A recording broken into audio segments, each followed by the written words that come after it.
নমস্কাৰ।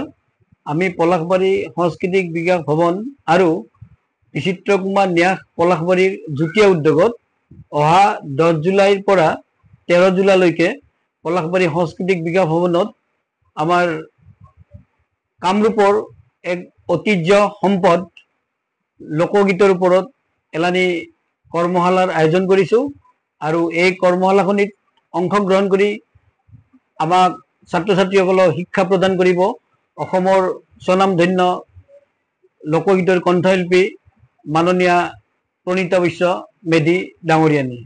গতিকে এই প্ৰশিক্ষণত আমি অসমৰ তথা বিশেষকৈ দক্ষিণ কামৰূপৰ এই বৃহৎ অঞ্চলৰ ছাত্ৰ ছাত্ৰীক আমি সহায় সহযোগিতা কামনা কৰিছোঁ আৰু ইতিমধ্যে আমাৰ বহুসংখ্যক ছাত্ৰ ছাত্ৰীয়ে যোগাযোগ কৰি আছে আৰু অহা 10 তাৰিখে আমি ৰাতিপুৱা 10 বজাত এই প্ৰশিক্ষণটি আৰম্ভ কৰিম। আটাইৰে উপস্থিতি আৰু সহায় সহযোগিতা আমি আন্তৰিকতাৰে কামনা কৰিছোঁ। ধন্যবাদ।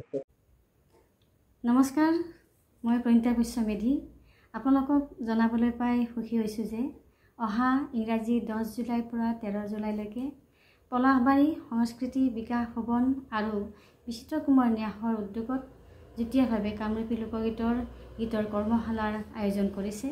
গতিকে মই তাত উপস্থিত থাকিম। আপোনালোকৰ সমূহ ৰাইজৰ উপস্থিতি আৰু সহায় সহযোগিতা কামনা কৰিলোঁ। ধন্যবাদ। Stay informed, stay ahead. News NE 365